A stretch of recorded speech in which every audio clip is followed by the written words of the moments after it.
Welcome to GK GS with Manish sir. आज 5 जनवरी 2023 है और आज के जितने भी महत्वपूर्ण करंट अफेयर होंगे वो हम इस वीडियो में डिस्कस करेंगे। तो आइए शुरू करते हैं आज का महत्वपूर्ण करंट अफेयर। आज का पहला प्रश्न है, विश्व ब्रेल दिवस कब मनाया जाता है? तो यह मनाया जाता है 4 जनवरी को। अब यह है क्या विश्व ब्रेल दिवस? तो यह दृष्टि बाधित लोगों के लिए संचार के साधन के रूप में ब्रेल के महत्व के बारे में जागरूकता फैलाता है। साथियों, यह एक लिपि है, ब्रेल लिपि, और इसको विकसित किसने किया था? तो फ्रांसीसी शिक्षक लुइस ब्रेल ने इनको विकसित किया था और इन्हीं की जयंती के रूप में यह दिवस मनाया जाता है, जिन्होंने 1809 में ब्रेल भाषा का आविष्कार किया था। अब इस महीने में और कौन कौन से महत्वपूर्ण दिवस मनाए गए? तो डीआरडीओ स्थापना दिवस कब मनाया गया? तो 1 जनवरी को मनाया गया। और वैश्विक परिवार दिवस कब मनाया गया?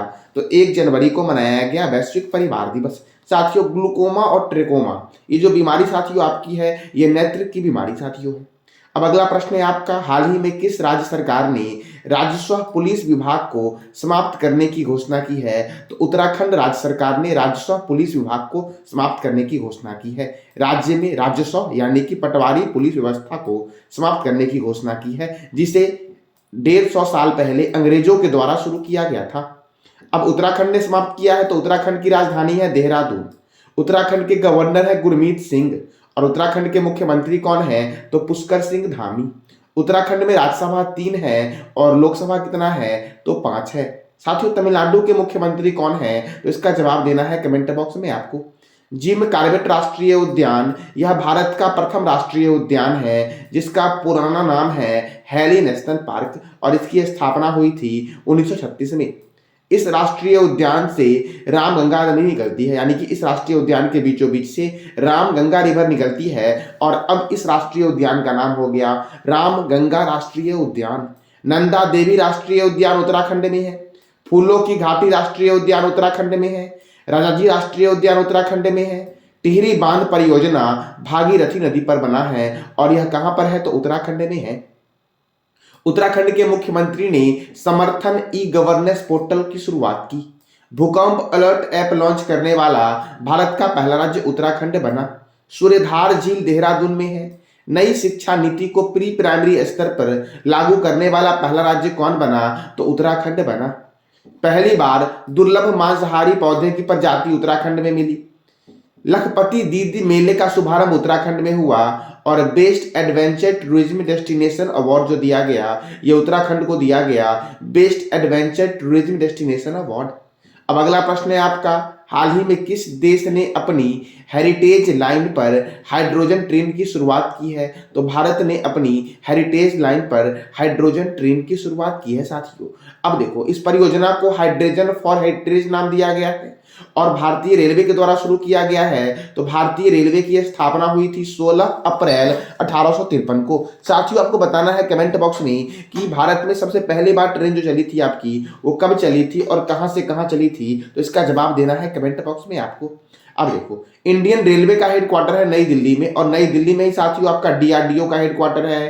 पंजाब नेशनल बैंक का हेडक्वार्टर कहां पर है? तो नई दिल्ली में है। ठीक है, NHAI national highway authority of India का मुख्यालय भी नई दिल्ली में आपका है। देखो, रेल मंत्री कौन है वर्तमान में? अश्वनी वैष्णव है। इसी की एक संस्था है आरपीएफ, रेलवे प्रोटेक्शन फोर्स। इसके महानिदेशक कौन है? तो संजय चंद्रा है आरपीएफ के महानिदेशक और आरपीएफ की स्थापना हुई थी 2 जुलाई 1872 को। स्वतंत्र भारत के प्रथम रेल मंत्री जॉन मथाई बनी। अब अगला प्रश्न है, हाल ही में किस राज्य में गाना नगाई उत्सव मनाया गया है? तो मणिपुर में मनाया गया है गाना नगाई उत्सव। अब यह है क्या? तो इस उत्सव को जिलिया रोंग समुदाय के द्वारा हर साल फसल के मौसम में साथियों मनाया जाता है। अब मणिपुर में मनाया जाता है। तो साथियों, मणिपुर की राजधानी क्या है? इम्फाल। मणिपुर के गवर्नर कौन है? तो ला गणेशन। मणिपुर के मुख्यमंत्री कौन है? तो एन बीरेन सिंह मणिपुर के मुख्यमंत्री हैं। मणिपुर में राज्यसभा 1 है और लोकसभा कितना है? तो 2 है। मणिपुर की स्थापना हुई 21 जनवरी 1972 को। साथियों, आज आपको बताना है कमेंट बॉक्स में नागालैंड के बारे में। नागालैंड के बारे में आप जो भी जानते हो इसका जवाब देना है कमेंट बॉक्स में आपको। अब देखो, किबुल लामजाओ राष्ट्रीय उद्यान विश्व का एकमात्र तैरता हुआ राष्ट्रीय उद्यान है जो इम्फाल और बिष्णुपुर जिले में स्थित है और इसे राष्ट्रीय पार्क 1977 में घोषित किया गया। अर्थात किबुल लामजाओ राष्ट्रीय उद्यान कहां पर है, तो मणिपुर में है और यह विश्व का एकमात्र तैरता हुआ राष्ट्रीय उद्यान है और यह इम्फाल एवं बिष्णुपुर जिले की सीमा पर स्थित है। और किबुल लामजाओ राष्ट्रीय उद्यान को राष्ट्रीय पार्क घोषित कब किया गया, 1977 में घोषित किया गया। अब साथियों, यह किस झील पर बना है, तो आपको बताना है कमेंट बॉक्स में कि किबुल लामजाओ राष्ट्रीय उद्यान किस झील पर बना है। सिरोही राष्ट्रीय उद्यान कहां पर है, तो यह मणिपुर में है आपका सिरोही राष्ट्रीय उद्यान। अब अगला प्रश्न है आपका, हाल ही में संयुक्त राष्ट्र सुरक्षा परिषद में कितने देशों ने अपना नया कार्यकाल शुरू किया है, तो संयुक्त राष्ट्र सुरक्षा परिषद में 5 देशों ने अपना नया कार्यकाल शुरू किया है। साथियों देखो, संयुक्त राष्ट्र सुरक्षा परिषद में 15 सदस्य होते हैं, 15 में 5 होते हैं अस्थाई और 10 होते हैं अस्थाई। तो 5 जो आपके हैं वो बदल गए हैं, वो कौन कौन है, तो इक्वाडोर, जापान, माल्टा, मोजाम्बिक और स्विट्जरलैंड ने आधिकारिक तौर पर यूएनएससी के गैर अस्थायी सदस्यों के रूप में अपना 2 साल का कार्यकाल शुरू किया है। और ये तो 5 हो गए, और 5 कौन से हैं अन्य सदस्य, तो अल्बानिया है, ब्राजील है, गैम्बॉन है, घना है और संयुक्त अरब अमीरात है। साथियों, अब संयुक्त राष्ट्र के सुरक्षा परिषद में भारत आपका अस्थायी सदस्य नहीं है साथियों, ठीक है। अब देखो, इसमें 15 सदस्य होते हैं जिसमें 5 अस्थाई हैं और 10 अस्थाई हैं। 5 अस्थाई कौन कौन से हैं, तो अमेरिका है, रूस है, ब्रिटेन है, फ्रांस है और चीन है। देखो, अस्थायी सदस्यों का निर्वाचन महासभा 2/3 बहुमत से 2 वर्षों के लिए करती है। और यूनाइटेड नेशन, तो यूनाइटेड नेशन का हेडक्वार्टर कहाँ है, न्यूयॉर्क में, और इसके सेक्रेटरी जनरल कौन है, तो एंटोनियो गुटेरेस है। साथियों, यूनाइटेड नेशन का मैं एक वीडियो ही बनाया था साथियों, तो उसका लिंक साथियों आपको मिल जाएगा कार्ड पे, ठीक साथियों। तो आपको बताना है कमेंट बॉक्स में कि यूनाइटेड नेशन की स्थापना कब हुई और यूनाइटेड नेशन के प्रथम महानिर्देशक कौन थे, इसका जवाब देना है कमेंट बॉक्स में आपको। अब अगला प्रश्न है आपका, हाल ही में प्रधानमंत्री नरेंद्र मोदी के द्वारा कहां डॉक्टर श्यामा प्रसाद मुखर्जी राष्ट्रीय जल और स्वच्छता संस्थान का उद्घाटन किया गया है, तो कोलकाता में साथियों। कोलकाता में प्रधानमंत्री नरेंद्र मोदी के द्वारा डॉक्टर श्यामा प्रसाद मुखर्जी राष्ट्रीय जल और स्वच्छता संस्थान का उद्घाटन किया गया है। अब कोलकाता साथियों, तो कोलकाता कौन सी नदी के किनारे है, तो इसका जवाब देना है कमेंट बॉक्स में। साथियों, मैंने कल ही बताया था नागपुर के बारे में आपको कि नागपुर में कांग्रेस सम्मेलन हो रहा है, दिल्ली में गंगा उत्सव हुआ और गोवा में साथियों 37वां राष्ट्रीय खेल महोत्सव जो होगा आपका वो गोवा में होगा। और कब होगा, तो 2023 में होगा। अब वेस्ट बंगाल, तो वेस्ट बंगाल की राजधानी है कोलकाता। वेस्ट बंगाल के गवर्नर हैं सीवी आनंद घोष। वेस्ट बंगाल के मुख्यमंत्री हैं ममता बनर्जी और वेस्ट बंगाल में लोकसभा 42 है तथा राज्यसभा 16 है। साथियों, मैं कई बार बताया हूं तमिलनाडु के बारे में, तो तमिलनाडु में राज्यसभा और लोकसभा कितना है, इसका जवाब देना है कमेंट बॉक्स में आपको। ढोल उत्सव पश्चिम बंगाल में मनाया जाता है। बुक्सा राष्ट्रीय उद्यान पश्चिम बंगाल में है। सिंगलीला राष्ट्रीय उद्यान पश्चिम बंगाल में है। सुंदरबन राष्ट्रीय उद्यान पश्चिम बंगाल में है।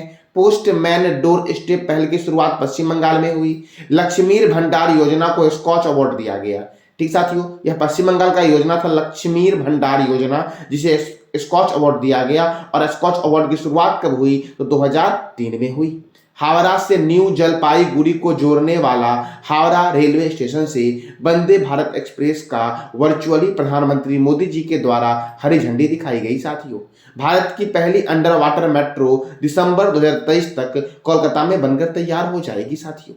अब अगला प्रश्न है आपका, हाल ही में किस राज्य सरकार ने आवासीय भू अधिकार योजना की शुरुआत की है, तो आवासीय भू अधिकार योजना की शुरुआत मध्य प्रदेश ने की है। अब इस योजना में है क्या, तो उन परिवारों को मुफ्त में प्लॉट उपलब्ध कराया जाएगा जिसके पास घर नहीं है, यही है भू अधिकार योजना साथियों। अब मध्य प्रदेश में शुरू किया गया है, तो मध्य प्रदेश की राजधानी है भोपाल। मध्य प्रदेश के गवर्नर हैं मंगू भाई छगन भाई पटेल। मध्य प्रदेश के मुख्यमंत्री हैं शिवराज सिंह चौहान और मध्य प्रदेश में राज्यसभा 11 है तथा लोकसभा 29 है। ओंकारेश्वर राष्ट्रीय उद्यान मध्य प्रदेश में है। डायनासोर राष्ट्रीय उद्यान मध्य प्रदेश में है। और कूनो राष्ट्रीय उद्यान कहां पर है, तो मध्य प्रदेश में है कूनो राष्ट्रीय उद्यान। 2023 के 17वां भारतीय प्रवासी दिवस का आयोजन मध्य प्रदेश में होगा। और साथियों, से मुख्य अतिथि कौन आ रहे हैं, इसका जवाब देना है कमेंट बॉक्स में आपको। इसमें मुख्य अतिथि कौन होंगे, देवी अहिल्याबाई होलकर अंतर्राष्ट्रीय हवाई अड्डा इंदौर में है। राजा भोज अंतर्राष्ट्रीय हवाई अड्डा भोपाल में है। एशिया का सबसे बड़ा बायो सीएनजी प्लांट की शुरुआत इंदौर में हुई। डिजिटल एड्रेस के साथ इंदौर जो आपका है वह देश का पहला स्मार्ट सिटी बना है। मध्य प्रदेश का स्कूल अब सप्ताह में एक बार बैगलेस होगा। पहली बार अपनी वार्षिक वित्तीय योजना के हिस्से के रूप में बाल बजट पेश किया किसने? तो मध्य प्रदेश ने पेश किया। बालिकाओं के लिए पंख अभियान की शुरुआत मध्य प्रदेश ने की और पुलिस कर्मियों को करमवीर पुरस्कार दिया जाएगा। मध्य प्रदेश के पुलिस कर्मियों को करमवीर पुरस्कार। दीदी वाहन सेवा की शुरुआत गर्भवती महिलाओं के लिए हुई मध्य प्रदेश में। और खेलो इंडिया गेम्स 2023 का आयोजन कहाँ होगा? तो मध्य प्रदेश में होगा। अब अगला प्रश्न है आपका, हाइड्रोजन संचालित ट्रेन शुरू करने वाला एशिया का पहला देश कौन बना है? तो एशिया का पहला देश चीन बना है जिसने हाइड्रोजन संचालित ट्रेन शुरू की है साथियों। अच्छा, विश्व का पहला देश कौन है? तो जर्मनी है साथियों। जर्मनी की राजधानी क्या है? इसका जवाब देना है कमेंट बॉक्स में। यानी कि विश्व का पहला देश जर्मनी है जिसने हाइड्रोजन संचालित ट्रेन की शुरुआत की है। और एशिया का कौन सा है? तो चाइना है। और दुनिया में दूसरा देश चीन है जिसने हाइड्रोजन संचालित ट्रेन की शुरुआत की। अब चाइना, तो चाइना की राजधानी है बीजिंग। चाइना की करेंसी क्या है? तो रेनबिब्बी है चाइना की करेंसी। और चाइना के राष्ट्रपति कौन है? तो शी जिनपिंग है चाइना के राष्ट्रपति। पोर्सिलोन टावर चाइना के नानकिंग में है। मार्स रोवर जुरोंग मंगल ग्रह पर सफलतापूर्वक उतरा। ई कचरे के उत्पादन में चाइना प्रथम है और प्लास्टिक कचरे के उत्पादन में अमेरिका प्रथम है। वान यामपिंग अंतरिक्ष में चलने वाली पहली चीनी महिला बनी। दुनिया का पहला पृथ्वी विज्ञान उपग्रह गुआंगुम लॉन्च किया गया किसके द्वारा? तो चाइना के द्वारा लॉन्च किया गया। स्कूल में विदेशी पाठ्यक्रम के शिक्षण को रोकने की घोषणा चाइना ने की। और चीन की सीमा सबसे ज्यादा देश अर्थात 14 देशों से लगती है। वैश्विक रोबोटिक्स हब बनने के लिए चाइना ने पंचवर्षीय योजना की शुरुआत की। क्या बनने के लिए? तो वैश्विक रोबोटिक्स हब बनने के लिए चाइना ने पंचवर्षीय योजना की साथियों शुरुआत की। तो ये था आज का आपका महत्वपूर्ण करंट अफेयर। कल मैंने आपसे पूछा था कि हाल ही में किसने फ्रॉड पेमेंट रिपोर्ट मॉड्यूल दक्ष की शुरुआत की है? तो आरबीआई ने की है फ्रॉड पेमेंट रिपोर्ट मॉड्यूल दक्ष की शुरुआत। अब आरबीआई तो रिजर्व बैंक ऑफ इंडिया का हेडक्वार्टर मुंबई में है। इसकी स्थापना हुई 1 अप्रैल 1935 को और इसके प्रथम गवर्नर है ऑसबॉर्न स्मिथ। प्रथम इंडियन गवर्नर है सीडी देशमुख। और आरबीआई का राष्ट्रीयकरण हुआ था 1949 में और इसके वर्तमान में गवर्नर है शक्तिकांत दास। आज का आपका प्रश्न है, हाल ही में इंडियन ओवरसीज बैंक के नए एमडी एंड सीईओ कौन बने हैं? तो इसका जवाब देना है कमेंट बॉक्स में आपको। तो साथियों, ये था आज का आपका महत्वपूर्ण करंट अफेयर। जानकारी अच्छी लगी हो तो लाइक करें, शेयर करें और सब्सक्राइब करें। धन्यवाद।